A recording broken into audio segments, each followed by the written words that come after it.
بسم اللہ الرحمن الرحیم۔ اللہم صلی علی محمد وعلی آل محمد صلی اللہ علیہ وآلہ وسلم۔ السلام علیکم جی۔ تو ناظرین، امید ہے آپ لوگ بالکل ٹھیک ٹھاک ہوں گے اور ایمان اور صحت کی بہترین حالت میں ہوں گے۔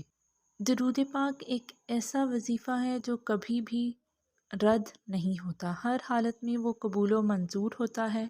درود پاک کا سفر جاری رکھیں، یہ چاہتوں کا سفر ہے، یہ راحتوں کا سفر ہے، یہ عنایتوں کا سفر، یہ عطا کا سفر ہے، کرم کا سفر ہے، یہ سخا کا سفر ہے، بھرم کا سفر ہے، بلکہ یہ قرب رسول صلی اللہ علیہ وآلہ وسلم کا سفر ہے۔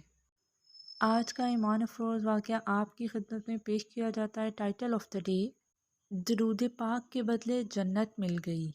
ایک بزرگ کا پڑوسی انتہائی فاسق، فاجر، بدکار اور ظالم تھا۔ اس کے انتقال کے بعد بزرگ نے اسے خواب میں دیکھا۔ وہ شخص جنت میں مزے سے گھوم رہا ہے۔ بزرگ نے پوچھا، تم پر یہ کرم کیسے ہوا؟ وہ کہنے لگا، ایک مرتبہ میں ایک عالم دین کی مجلس میں بیٹھا ہوا تھا۔ وہ عالم درود پاک پڑھ رہا تھا، میں بھی اس کے ساتھ بلند آواز میں درود پاک پڑھ رہا تھا۔ میرا درود سن کر مجلس میں موجود باقی لوگ بھی درود پاک پڑھنے لگے۔ بس اس وجہ سے میرے رب نے مجھے بخش کر جنتی بنا دیا ہے۔ الحمدللہ، سبحان اللہ، ماشاء اللہ۔ ایک مرتبہ کا ذکر ہے کہ سید فراز علی شاہ سے کسی نے سوال پوچھا، کیا صرف درود شریف ہی ورد میں رکھا جائے تو کافی ہے؟